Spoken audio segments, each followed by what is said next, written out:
ಎಲ್ಲರಿಗೂ ನಮಸ್ತೆ. ಈ ವಿಡಿಯೋದಲ್ಲಿ ನಾವು ಚತುರ್ಭುಜವನ್ನ ಹೇಗೆ ರಚನೆ ಮಾಡೋದು ರೋಬೋ ಕಾಂಪಾಸ್ ನಲ್ಲಿ ಅಂತ ನೋಡೋಣ. ಯಾವುದೇ ಒಂದು ಚತುರ್ಭುಜವನ್ನ ರಚನೆ ಮಾಡಬೇಕಾದ್ರೆ 5 ಅಂಶಗಳನ್ನ ನಮಗೆ ಕೊಟ್ಟಿರಬೇಕು. ಈಗ ನಾವು ತೆಗೆದುಕೊಂಡಿರ್ತಕ್ಕಂತಹ ಚತುರ್ಭುಜ ರಚನೆಯ ಮಾದರಿಯಲ್ಲಿ ಕೊಟ್ಟಿರ್ತಕ್ಕಂತಹ ಅಂಶಗಳು ಯಾವ್ಯಾವುದು ಅಂತ ನೋಡ್ತಾ ಹೋಗೋಣ. ಸಿ ಡಿ ನೋಡಿ, ಸಿ ಡಿ 4 ಸೆಂಟಿಮೀಟರ್ ಕೊಟ್ಟಿದ್ದಾರೆ. ಹಾಗೆ ಎ ಬಿ ಕೂಡ 4 ಸೆಂಟಿಮೀಟರ್ ಕೊಟ್ಟಿದ್ದಾರೆ. ಕರ್ಣ ಎ ಸಿ ಇದರ ಉದ್ದ 7 ಸೆಂಟಿಮೀಟರ್.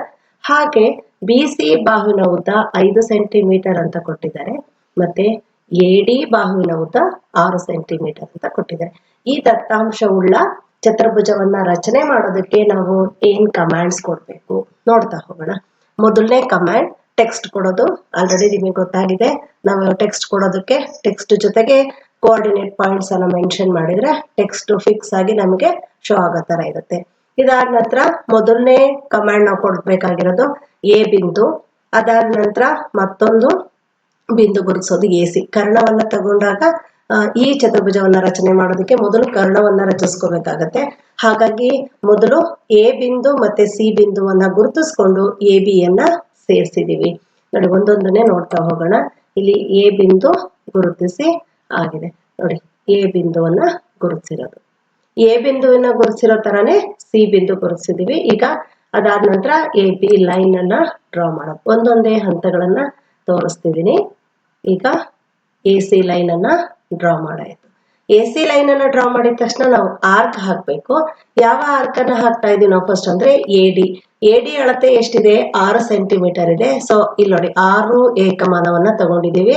ಸೊ 6 ಏಕಮಾನವನ್ನ ತಗೊಂಡು ಇಲ್ಲಿ ಈ ಕಂಸದ ಉದ್ದ ಎಷ್ಟು ಬೇಕು ಅನ್ನೋದಕ್ಕೆ ಒಂದು ಅಂದಾಜು ಕೊಡ್ತಾ ಹೋದ್ರೆ ಗೊತ್ತಾಗುತ್ತೆ ಎಷ್ಟೆಷ್ಟು ಕೊಡ್ಬೇಕು ಅಂತ. ಇದು ಯಾವ ಬಿಂದುವಿನಿಂದ ಆರ್ಕ್ ಪ್ರಾರಂಭ ಆಗ್ಬೇಕು ಆ ಬಿಂದುವಿನ ಹೆಸರಿಸ್ಬೇಕು. ಎಷ್ಟು ಉದ್ದ ಬೇಕಿತ್ತೋ ಅಷ್ಟು ಏಕಮಾನವನ್ನ ಮೆನ್ಷನ್ ಮಾಡ್ಬೇಕು. ಇಲ್ಲಿ 6 ಸೆಂಟಿಮೀಟರ್ ಆಗಿರೋದ್ರಿಂದ 6 ತಗೊಂಡಿದ್ದೀನಿ. ಇಲ್ಲಿ 20 ರಿಂದ 30 ಅಂತೇಳಿ ಇಲ್ಲಿ ನಾವು ಕೊಟ್ಕೋತಾ ಹೋದಾಗ ಲೆಂತ್ ಎಷ್ಟುದ್ದ ಬೇಕು ಅನ್ನೋ ಅಡ್ಜಸ್ಟ್ಮೆಂಟ್ ಮಾಡ್ಕೊಳ್ಬೇಕಾಗತ್ತೆ. ಇದು ಫಿಕ್ಸ್ ಆಗಿ ಇಷ್ಟೇ ತಗೊಳ್ರಿ ಅಂತ ಹೇಳಕ್ಕೆ ಆಗಲ್ಲ. ರಚನೆ ಮಾಡ್ತಾ ಮಾಡ್ತಾ ನಿಮಗೆ ಗೊತ್ತಾಗುತ್ತೆ. ಹಾಗಾದ್ರೆ ಈ ಆರ್ಕ್ ಹೇಗೆ ರಚನೆ ಆಗ್ತಾ ಇದೆ ನೋಡಿ. ಎ ಇಂದ ಇಟ್ಕೊಂಡು ಹೀಗೆ ರಚನೆ ಆಯ್ತು. ಇದಾದ ನಂತರ ಮತ್ತೊಂದು ಆರ್ಕ್ ಅನ್ನ ರಚನೆ ಮಾಡಬೇಕು. ಅದು ಸಿ ಬಿಂದುವಿನಿಂದ ಇಲ್ಲಿ ಸಿ ಡಿ ಬಾಹುವಿನ ಅಳತೆ 4 ಸೆಂಟಿಮೀಟರ್ ಇರೋದ್ರಿಂದ ಇಲ್ಲಿ 4 ಸೆಂಟಿಮೀಟರ್ನ ಉದ್ದದ ಕಂಸವನ್ನ ನಾವು ತಗೊಳ್ಬೇಕು. ಹಾಗಾಗಿ ಸಿ ಬಿಂದುವಿನಿಂದ 4 ಸೆಂಟಿಮೀಟರ್ ತಗೋಬೇಕಾಗಿರೋದ್ರಿಂದ 4 ಏಕಮಾನವನ್ನ ನಾವು ಇಲ್ಲಿ ಬರೀಬೇಕು. ಉದ್ದನೂ ಅಷ್ಟೇ. ಇಲ್ಲಿ ನೋಡಿ 150 ಇದೆ. ಇದು ಅಂದಾಜು, ಇಷ್ಟೇ ಅಂತ ಹೇಳಕ್ಕಾಗಲ್ಲ. ನಾವು ಆರ್ಕ್ ನ ರಚನೆ ಮಾಡಿದಾಗ ನಮಗೆ ಎಷ್ಟು ಉದ್ದ ಬೇಕು ಎಲ್ಲಿ ಬೇಕು ಅನ್ನೋದ್ರ ಮೇಲೆ ಅಡ್ಜಸ್ಟ್ಮೆಂಟ್ ಮಾಡ್ಕೊಳ್ತಾ ಹೋದಾಗ ಮಾಡ್ತಾ ಮಾಡ್ತಾ ಈ ಎರಡು ಡೇಟಾವನ್ನ ಹೇಗೆ ನಾವು ಹಾಕ್ಬೇಕು ಅನ್ನೋದು ನಿಮಗೆ ಗೊತ್ತಾಗುತ್ತೆ. ಇದನ್ನ ಪ್ಲೇ ಮಾಡಿ ತೋರಿಸ್ತಾ ಇದ್ದೀನಿ ನೋಡಿ. ಈ ಕಂಸವನ್ನ ಹೇಗೆ ರಚನೆ ಮಾಡಬೇಕು. ನಾನು ಇಂಪಾರ್ಟೆಂಟ್ ಸ್ಟೆಪ್ ಅನ್ನ ಮಾತ್ರ ತೋರಿಸ್ತೀನಿ, ಎಲ್ಲಾ ಸ್ಟೆಪ್ಸ್ ತೋರಿಸಲ್ಲ. ಈ 2 ಪಾಯಿಂಟ್ ಇಂಟರ್ಸೆಕ್ಟ್ ಆಗಿರೋ ಪಾಯಿಂಟ್ ನ ಗುರುತಿಸಿ ಡಿ ಅಂತ ಗುರುತಿಸ್ಬೇಕು. ನಿಮ್ಗೆ ಈಗಾಗಲೇ ತುಂಬಾ ಚಿರಪರಿಚಿತ ಆಗಿದೆ ಈಗ 4-5 ವಿಡಿಯೋ ನೋಡಿ. ಹಾಗಾಗಿ ಈ ಡಿ ಪಾಯಿಂಟ್ ಅನ್ನ ಹಾಗೆ ಗುರುತಿಸಿರೋದನ್ನ ಸ್ಕಿಪ್ ಮಾಡ್ತಾ ಇದ್ದೀನಿ. ಸೊ ಗುರುತಿಸೋದಷ್ಟೇ. ಅದಾದ ನಂತರ ಎ ಡಿ ಪಾಯಿಂಟ್ ಅನ್ನ ಜಾಯಿನ್ ಮಾಡಬೇಕು. ಎ ಡಿ ಅನ್ನ ಜಾಯಿನ್ ಮಾಡಬೇಕು. ಅದೇ ರೀತಿ ಸಿ ಡಿ ಅನ್ನ ಕೂಡ ಜಾಯಿನ್ ಮಾಡಬೇಕು. ನೋಡಿ, ಎ ಡಿ ಲೈನ್ ನಮಗೆ ಮೆನ್ಷನ್ ಆಗ್ಬೇಕು. ಇಲ್ಲಿ ಅಳತೆ ಅನ್ನೋದಾದ್ರೆ ಫಸ್ಟ್ ಇಲ್ಲಿ ಆ ಅಳತೆಯನ್ನ ಬರೆದು ಈಕ್ವಲ್ಸ್ ಹಾಕಿ ಲೈನ್ ಹಾಕಿ ಯಾವ್ಯಾವ ಬಿಂದುವನ್ನ ನಾವು ಸೇರಿಸಬೇಕಾಗಿದೆ ನೋಡ್ರಿ. ಎ ಮತ್ತು ಡಿ ಬಿಂದುವನ್ನ ಸೇರಿಸಬೇಕಾಗಿದೆ. ಲೈನ್ ಹಾಕಿ ಆ ಬಿಂದು ಗುರುತಿಸಿದ್ರೆ ಸಾಕು, ಈ ಲೈನ್ ಡ್ರಾನ್ ಆಗುತ್ತೆ. ಅದೇ ರೀತಿ ಸಿ ಡಿ ಅಷ್ಟೇ. ಇಲ್ಲಿ ಅಳತೆ 4 ಸೆಂಟಿಮೀಟರ್ ಇದೆ. ಹಾಗಾಗಿ 4 ಸೆಂಟಿಮೀಟರ್ ಇಂತ ಈಕ್ವಲ್ಸ್ ಹಾಕಿ ಲೈನ್ ಅನ್ನ ಯಾವ ಬಿಂದುವಿನ ನಡುವೆ ಲೈನ್ ಬರುತ್ತೆ? ಸಿ ಡಿ ಬಿಂದುವಿನಿಂದ ಸಿ ಡಿ ಅನ್ನ ನಾವು ಜಾಯಿನ್ ಮಾಡಬೇಕಾಗಿದೆ. ಹಾಗಾಗಿ ಇಲ್ಲಿ ಒಂದು ಕಮಾಂಡ್, ಇವೆರಡರಲ್ಲಿ ಒಂದನ್ನ ತೋರಿಸ್ತೀನಿ ಜಸ್ಟ್ ನಿಮಗೆ ನೋಡಿ. ಸಿ ಡಿ 4 ಸೆಂಟಿಮೀಟರ್ ಈ ರೀತಿ ಅದು ಶೋ ಆಗ್ತಾ ಹೋಗುತ್ತೆ. ಕೊನೆಯಲ್ಲಿ ಎಲ್ಲ ಹಂತಗಳನ್ನ ಒಮ್ಮೆ ತೋರಿಸ್ತಾ ಹೋಗ್ತೀನಿ. ಈಗ ಕಮಾಂಡ್ಸ್ ಕೊಡೋದಕ್ಕೆ ನಿಮಗೆ ಅನುಕೂಲ ಆಗ್ಲಿ ಅಂತ ತೋರಿಸ್ತಾ ಇರೋದು. ಈಗ ಟಾಪ್ ಸೈಡ್ ಅಲ್ಲಿ ಆದಾಗೆ ಬಾಟಮ್ ಸೈಡ್ ಅಲ್ಲೂ ಅಷ್ಟೇ ಆರ್ಕ್ ಗಳನ್ನ ಹಾಕೋದು. ನೋಡಿ, ಎ ಬಿ 4 ಸೆಂಟಿಮೀಟರ್ ಇರೋದ್ರಿಂದ ಆರ್ಕ್ ಎ ಬಿಂದುವಿನಿಂದ 4 ಸೆಂಟಿಮೀಟರ್. ಇಲ್ಲಿ ನೋಡಿ, ಕೋನ 300 ಮತ್ತೆ 30 ಅಂದ್ರೆ ಇಲ್ಲಿ ಈ ಕಂಸ ಇಲ್ಲಿ ಬರಬೇಕು ಅನ್ನೋದು. ನಾನು ಆಗ್ಲೇನೆ ನಿಮ್ಗೆ ಹೇಳಿದೆ, ಕಂಸ ಹಾಕ್ಬೇಕಾದ್ರೆ ಇಷ್ಟೇ ಹಾಕಿ ಅಂತ ಹೇಳಕ್ಕಾಗಲ್ಲ. ನಾವಿಲ್ಲಿ ಹಾಕ್ತಾ ಹಾಕ್ತಾ ನಮಗೆ ಎಲ್ಲಿ ಬರ್ಬೇಕು ಅನ್ನೋದು. ಅಂದ್ರೆ ಇಲ್ಲಿ ಏಕಮಾನ ನಾವು ಏನ್ ಕೊಟ್ಟಿರ್ತೇವೆ ಅಷ್ಟು ಸೆಂಟಿಮೀಟರ್ ಲೈನ್ ಬಂದೇ ಬರುತ್ತೆ. ಆದ್ರೆ ಆ ಕಂಸ ಯಾವ ಕಡೆ ತಿರುಗಿಸ್ಕೊಂಡಿರ್ಬೇಕು ಮತ್ತೆ ಎಷ್ಟು ಉದ್ದ ಬೇಕು ಅನ್ನೋದನ್ನ ನಾವು ಇಲ್ಲಿ ಮೆಷರ್ಮೆಂಟ್ ನ ಕೊಡ್ತಾ ಕೊಡ್ತಾ ನಾವೇ ಒಂದು ನಿರ್ಧಾರಕ್ಕೆ ಬಂದು ನಮಗೆ ಸೂಕ್ತವಾದ ಅಳತೆಯನ್ನ ಇಲ್ಲಿ ನಾವು ಹಾಕ್ಬೇಕಾಗುತ್ತೆ. ಅದೇ ರೀತಿ ಸಿ ಬಿಂದುವಿನಿಂದ ಆರ್ಕ್ ಇಲ್ಲಿ 5 ಸೆಂಟಿಮೀಟರ್ ಉದ್ದದ ಆರ್ಕ್ ಬೇಕಾಗಿರೋದು. ಅಂದ್ರೆ ನಾವೇನು ಆರ್ಕ್ ನ ರಚಿಸ್ತೀವೋ ಅದರ ತ್ರಿಜ್ಯ 5 ಸೆಂಟಿಮೀಟರ್ ಬೇಕು. ಹಾಗಾಗಿ ಇಲ್ಲಿ ತ್ರಿಜ್ಯದ ಅಳತೆಯನ್ನ ನಾವು ಫಿಕ್ಸ್, ಇದು ಮಾತ್ರ ಏನು ಅಳತೆ ಇರುತ್ತೋ ಅದನ್ನೇ ತಗೋಬೇಕು. ಇಲ್ಲಿ 250 ಮತ್ತೆ 30 ಡಿಗ್ರಿ ಅಂತ ನಾವು ಹಾಕಿರೋದು. ಇಲ್ಲಿ ನಮಗೆ ಈ ಎರಡೂ ಲೈನ್ ಇಂಟರ್ಸೆಕ್ಟ್ ಆಗೋ ರೀತಿ ನಾವು ಕೈವಾರದಲ್ಲೂ ಅಷ್ಟೇ, ಟೆಕ್ಸ್ಟ್ ಬುಕ್ ಅಲ್ಲಿ ನೋಟ್ಸ್ ಅಲ್ಲಿ ಡ್ರಾ ಮಾಡ್ಬೇಕಾದ್ರೂ ಅಷ್ಟೇ, ನಮಗೆ ಟಾಪ್ ಅಲ್ಲಿ ಬೇಕೋ ಬಾಟಮ್ ಅಲ್ಲಿ ಬೇಕೋ ಲೆಫ್ಟ್ ಬೇಕೋ ರೈಟ್ ಬೇಕೋ ಆ ಕಂಸವನ್ನ ಯಾವ ಸೈಡ್ ಬೇಕು ಅನ್ನೋದನ್ನ ನಿರ್ಧಾರ ಮಾಡೋದು ನಾವು ನಿರ್ಧಾರ ಮಾಡ್ಬೇಕಾಗತ್ತೆ. ಆದ್ರೆ ಕಂಸದ ತ್ರಿಜ್ಯ ಮಾತ್ರ ಅಳತೆ ಅವ್ರು ಏನ್ ಕೊಟ್ಟಿರ್ತಾರೋ ಅದೇ ಅಳತೆಯನ್ನ ತಗೋಬೇಕಾಗತ್ತೆ. ಇಲ್ಲೂ ಅದೇ ರೀತಿ ನಾವು ಮಾಡ್ಬೇಕು. ಇದಾದ ನಂತರ ಬಿ ಪಾಯಿಂಟ್ ಅಂತ ಗುರುತಿಸೋದು. ಈ ಎ ಸಿ ಕಂಸ ಮತ್ತೆ ಸಿ ಬಿ ಕಂಸಗಳು ಇಲ್ಲಿ ಏನು ಇಂಟರ್ಸೆಕ್ಟ್ ಆಗಿದೆಯೋ ಆ ಪಾಯಿಂಟ್ಗೆ ಬಿ ಅಂತ ಗುರುತಿಸಿರೋದು.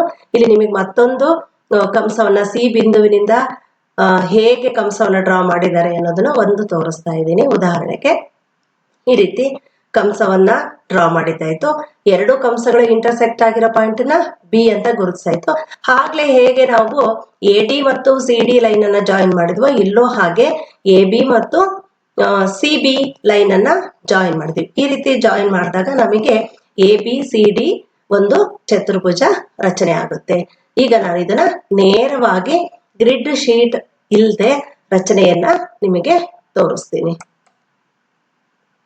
ನೋಡಿ, ಮೊದಲನೇ ಹಂತ ಲೆಕ್ಕವನ್ನ ಬರ್ಕೊಳ್ತೀವಿ. ಯಾಕೆಂದ್ರೆ ನಾವು ರಚನೆ ಮಾಡ್ಬೇಕು ಅಂದ್ರೆ ಡೇಟಾ ನಾವು ಪದೇ ಪದೇ ನೋಡ್ಕೊಳಕ್ ಆಗಲ್ಲ. ಹಾಗಾಗಿ ನಾವು ಎಲ್ಲಿ ರಚನೆ ಮಾಡ್ತಾ ಇರ್ತೇವೋ ಆ ಶೀಟ್ ಅಲ್ಲಿ ಡೇಟಾ ಬರ್ಕೊಳ್ಳೋದು ತುಂಬಾ ಇಂಪಾರ್ಟೆಂಟ್. ಹಾಗಾಗಿ ಮೊದಲನೇ ಲೈನ್ ಆ ಡೇಟಾ ಬರ್ಕೊಳ್ಳೋದೇ ಆಗಿರುತ್ತೆ. ನೆಕ್ಸ್ಟ್ ಒಂದು ಕರ್ಣ, ಇಲ್ಲಿ ಯಾವ್ಯಾವ ಚತುರ್ಭುಜ ಕೊಟ್ಟಿರ್ತಾರೋ ಅದಕ್ಕೆ ಸೂಕ್ತವಾಗಿರ್ತಕ್ಕಂತಹ ರಚನೆಯನ್ನ ಪ್ರಾರಂಭಿಸ್ತಾ ಹೋಗ್ಬೇಕಾಗಿದೆ. ಈ ಚತುರ್ಭುಜ ರಚನೆಗೆ ಎ ಸಿ ಕರ್ಣ ರಚಿಸೋದು ತುಂಬಾನೇ ಇಂಪಾರ್ಟೆಂಟ್. ಆಮೇಲೆ ಫಸ್ಟ್ ಅದನ್ನೇ ರಚಿಸ್ಬೇಕಾಗಿರೋದ್ರಿಂದ ಎ ಬಿಂದು ಸಿ ಬಿಂದು ಎರಡನ್ನ ಗುರುತಿಸಿ ಅವೆರಡು ಲೈನ್ ಅನ್ನ ಜಾಯಿನ್ ಮಾಡ್ತಾ ಇದೀವಿ. ಈಗ ಕೊಟ್ಟಿರ್ತಕ್ಕಂತಹ ಎ ಬಿ ಸಿ ಡಿ ಚತುರ್ಭುಜದಕ್ಕೆ ನಾವು ಕರ್ಣವನ್ನ ರಚಿಸಿದ್ವಿ. ಇದಾದ ನಂತರ ನಾವು ಎ ಡಿ ಅಳತೆಯನ್ನು ತಗೊಂಡು ಕಂಸವನ್ನ ರಚನೆ ಮಾಡ್ತಾ ಇದೀವಿ. ಇಲ್ಲಿ ಎ ಡಿ ಅಳತೆ ಎಷ್ಟಿದೆ? 6 ಸೆಂಟಿಮೀಟರ್ ಇದೆ. 6 ಸೆಂಟಿಮೀಟರ್ ಕಂಸ ರಚಿಸಾಯ್ತು. ಅದಾದ ನಂತರ ಸಿ ಡಿ 4 ಸೆಂಟಿಮೀಟರ್ ಇದೆ. ಸಿ ಡಿ 4 ಸೆಂಟಿಮೀಟರ್ ಅಳತೆ ತಗೊಂಡು ಮತ್ತೊಂದು ಕಂಸವನ್ನ ರಚಿಸಿದ್ವಿ. ಎರಡೂ ಕಂಸಗಳು ಇಂಟರ್ಸೆಕ್ಟ್ ಆಗಿರ್ತಕ್ಕಂತಹ ಬಿಂದುವನ್ನ ಈಗ ನಾವು ಗುರುತಿಸಿ ಅದಕ್ಕೆ ಡಿ ಅಂತ ಹೆಸರಿಸ್ತಾ ಇದ್ದೀವಿ. ಆ ಡಿ ಬಿಂದುವಿನಿಂದ ಎ ಬಿಂದುವನ್ನ ಸೇರಿಸ್ಬೇಕು. ಆವಾಗ ಎ ಡಿ ಒಂದು ರೇಖಾಖಂಡವನ್ನ ನಾವು ರಚನೆ ಮಾಡಬೇಕಾಗುತ್ತೆ. ಇದಾದ ನಂತರ ನಾವು ಮುಂದೆ ಮಾಡಬೇಕಾಗಿರೋದು ಸಿ ಡಿ ರೇಖಾಖಂಡವನ್ನ ರಚನೆ ಮಾಡಬೇಕು. ಸಿ ಡಿ ಅನ್ನ ಜಾಯಿನ್ ಮಾಡ್ತಾ ಇದ್ದೀವಿ. ಇದಾದ ನಂತರ ನಾವು ಮತ್ತೆ ಈಗ ಎ ಬಿಂದು ಬರಬೇಕು.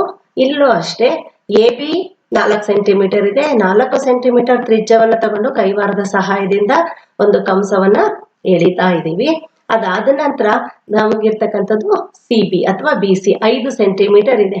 ಹಾಗಾಗಿ 5 ಸೆಂಟಿಮೀಟರ್ ತ್ರಿಜ್ಯದ ಕಂಸ ತಗೊಂಡು ಕೈವಾರದಿಂದ ಮೊದಲು ಹಾಕಿದ ಕಂಸ ಇಂಟರ್ಸೆಕ್ಟ್ ಆಗುವ ರೀತಿ ನಾವು ಮತ್ತೊಂದು ಕಂಸವನ್ನ ಎಳೆದ್ವಿ.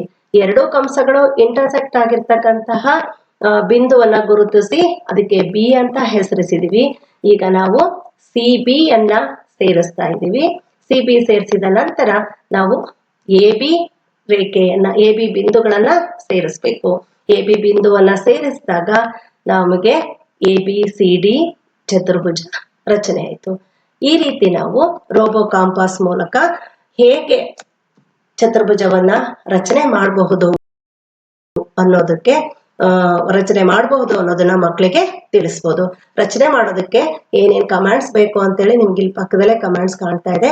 ನೀವು ಈ ವಿಡಿಯೋವನ್ನ ನೋಡ್ತಾ ಪಾಸ್ ಕೊಡ್ಕೊಳ್ತಾ ಕಮೆಂಟ್ಸ್ ಅನ್ನ ನೋಡಿ ನೀವು ಕೂಡ ಪ್ರಯತ್ನಿಸಿ ರೋಬೋ ಕಾಂಪಾಸ್ ಬಳಸಿ ಚತುರ್ಭುಜದ ರಚನೆ ಹೇಗ್ ಮಾಡ್ಬೋದು ಅಂತ ನೋಡ್ಕೊಂಡು ನಿಮ್ಮ ಮಕ್ಕಳಿಗೂ ಕೂಡ ತುಂಬಾ ಆಕರ್ಷಕವಾಗಿರೋ ರೀತಿ ಚತುರ್ಭುಜವನ್ನ ರಚನೆ ಮಾಡುವ ಒಂದು ಹೊಸ ವಿಧಾನದ ಪಾಠವನ್ನ ನೀವು ಕೂಡ ನಿಮ್ಮ ಪಾಠದಲ್ಲಿ ಬಳಸ್ಕೊಳ್ಬಹುದು ಅಂತ ಹೇಳ್ತಾ ಧನ್ಯವಾದಗಳು.